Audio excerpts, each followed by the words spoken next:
우리 함께 볼 말씀은 창세기 26장 18절부터 22절의 말씀입니다.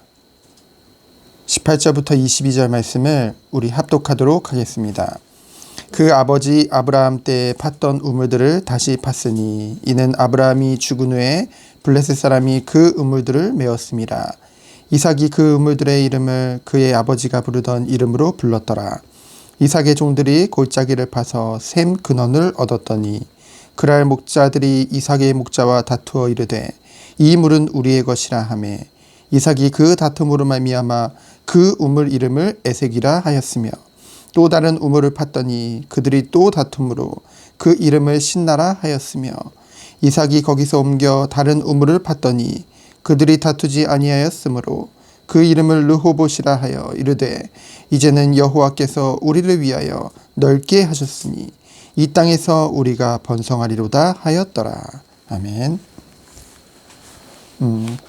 우리는 끊임없는 갈등과 싸움을 하게 되어지죠. 근데 중요한 것은 무엇을 위하여서 우리가 끊임없이 갈등하고 싸우느냐, 그것이 중요하겠죠. 믿음의 조상인 아브라함은 나그네 인생이었습니다. 비록 그가 받은 언약과 사명은 굉장했죠. 그리고 실제로 눈에 보이는 많은 응답들을 받은 것 같지만은 결국은 주님 품에 안길 때 막벨라굴 하나, 그것 하나 자기의 것으로 확정하고 거기에 이제 묻히게 되어졌거든요. 그렇다면 세상적으로 봤을 때는 많은 응답을 받아야 되는데 적게 받은 거 아니냐라고 볼 수도 있지만은 언약적으로 볼 때, 그리고 그 후대들이 받았던 그 후대들을 통해 성취된 것들을 봤을 때 결코 작은 응답이라 할 수가 없는 것이죠.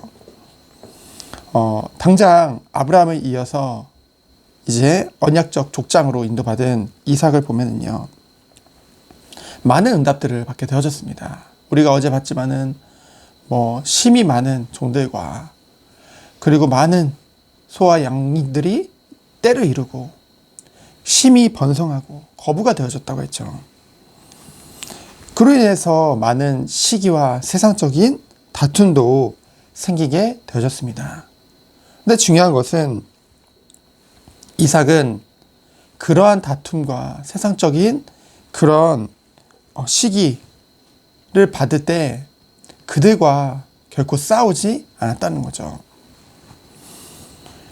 온유하다고 하는데요, 몰랐기 때문에, 뭔가 세상적인 욕심이 없기 때문에 온유했던 것이 아니라, 그리고 부당함을 당하고도 싸우지 않았던 것이 아니라 정말로 중요한 것을 봤기 때문입니다. 정말로 하나님을 믿는다고 한다면은 하나님의 계획을 정말로 믿는 것이죠. 하나님을 정말로 믿는다고 한다면은 우리의 생각을 내려놓을 수도 있는 것입니다. 정말 하나님 믿는다고 한다면은 나의 계획보다 하나님의 언약이 더욱더 중요함을 알게 되어지는 것이죠.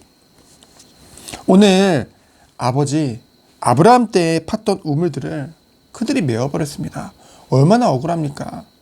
하지만 그것을 가지고 다투지 않았죠.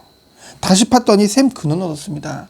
그랬더니 또 와서 시비를 걸고 그것을 뺏으려고 하죠. 근데 그냥 줘요. 그래서 처음에 또 다른 곳에 옮겨서 또 팠더니 그곳에 와서 또 그 우물을 빼앗아 갑니다. 그래서 뭐라고 합니까? 그거를 에색이라고 하고, 그 에색의 뜻이 뭐예요? 억압하다, 강탈하다. 이 이삭이 그곳에 폐를 끼친 것이 없거든요. 그럼에도 불구하고 그 불신자 블레셋 사람들은 그들을 억압하고 강탈합니다. 근데 그것에 맞서서 싸우지 않죠. 21절에 보니까 또 다른 우물을 팠더니 또 그들이 와서 그 우물이 자기들 것이라고 그러고 또 빼앗아 갑니다. 그래서 그것을 신나라고 하죠. 신나의 뜻은 무엇입니까? 공격하다, 대적하다. 우리가 언약 안에서 살다 보면은, 우리가 하나님의 뜻과 계획을 쫓아 살다 보면은 세상으로부터 눈에 보이는 억압과 강탈을 당하는 것 같고, 공격을 당하는 것 같고, 대적을 당하는 것 같습니다.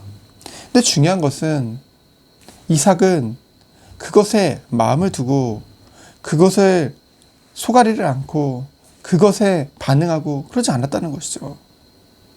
그것에 옮겨서 또 다른 우물을 팠더니 어떻게 됩니까? 이번에는 다투지 않죠. 그래서 그 이름을 르호봇이라고 하게 되어집니다. 그러면서 뭡니까? 이제는 여호와께서 우리를 위하여 넓게 하셨으므로 르호봇이라 하고 그곳에서 여기서부터 우리가 번성하리라. 인간의 삶은 긴 것 같지만 사실은 짧은 인생을 살아가고 있죠. 근데 중요한 것은 한 번뿐인 인생이란 것입니다.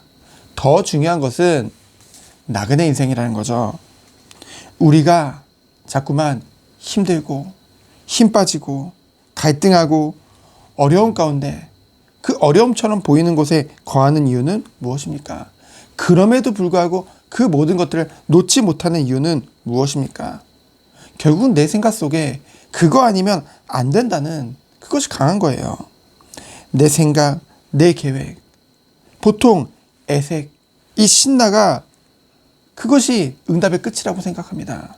뺏기면 죽는다고 생각하네요. 이건 아니면 안 된다. 거기에 내 모든 것을 걸고 있다니까요. 그래서요, 하나님이 예비하신 곳, 르호봇은 가지도 못하는 거예요. 거기까지 가지도 못하는 것입니다. 그곳에 가면 하나님이 넓게 하시고, 넓게 하신다는 말은 뭐예요? 멀리 볼 수 있고, 뭔가 그곳에서 정말로 참된 기쁨과 참된 은혜를 누릴 수 있는데 거기까지도 가지 못하는 것입니다. 하나님이 준비하신 곳, 하나님이 준비하신 축복, 하나님이 예비하신 길은 따로 있는데요. 근데요, 여전히 내 것을 붙잡고 그곳에서 다투면서 그것을 벗어나지 못하고 있는 것이죠. 그 다툼은 언제 끝납니까? 하나님이 준비하신 곳으로 나아갈 때 끝나는 것입니다. 아무리 내 힘으로 내 능력으로 끝내려고 해도 끝나지가 않는다니까요. 그래서 하나님이 예비하신 그곳으로 갈 때 겉으로는 변한 것이 없는 것 같은데 우리는 참된 기쁨과 안식을 누릴 수 있는 것이죠. 감히 누가 하나님이 예비하신 것을 나아갔는데 감히 누가 싸움을 걸 수 있겠습니까? 하나님이 예배해 두셨는데, 하나님이 보장하셨는데, 하나님이 주신 것인데 그 누가 빼앗을 자가 있겠습니까? 하나님이 지키시고 하나님이 넓게 하셨는데요. 우리의 좁은 눈, 좁은 그릇을 깨고 하나님의 것을 바라볼 때 하나님이 넓게 하신 르호봇이 나타나는데요. 그 축복을 누리는 하루 되었으면 좋겠습니다. 그곳에서 우리가 번성하리라. 우리가 번성할 곳은 지금 눈에 보이는 것이 아니라는 거죠. 우리의 것이 아니라는 거죠. 하나님이 준비하시고 예비하신 모든 다툼이 끊기는 그 르호봇으로 나아갈 때, 지금 우리가 번성이라고 생각하는 것은 번성이 아닙니다. 애색, 신나, 그것은 우리의 것이 아니라는 거죠. 이것은요, 다툼과 어려움을 회피하라는 것이 아닙니다. 조용히 말씀 붙잡고 정말 깊은 묵상 속에 들어가서 기도하면서 하나님이 예비하시고 하나님이 준비하신 것을 찾으라는 거죠. 하나님의 말씀 속에 들어갈 때 그제야 비로소 나를 넘어서 하나님의 것이 보이는 것입니다. 내 것을 다 붙잡고서는요, 절대로 볼 수 없는 것이죠. 나의 애색과 나의 신나를 붙잡고서는 절대로 볼 수 없는 것입니다. 그리고 나아갈 수 없는 것이죠. 그래서 오늘 하루 나를 넘어서 하나님의 것으로 들어가는 하루 되어지기를 예수 그리스도로 축원드립니다. 나도 모르게 붙잡고 있는 것, 그것을요 확인하고 점검하고 정말로 주 앞에 나아갈 수 있는 오직 속으로. 고난주간입니다. 예수 그리스도께서 나를 위해 받으신 고난, 지금 내가 고난이라고 생각하는 것과 비교했을 때는요, 절대 비교할 수 없는 너무나도 큰 고통과 고난을 예수님께서 받으셨어요. 누구를 위해서요? 우리를 위해서요. 우리를 사랑하시기 때문에.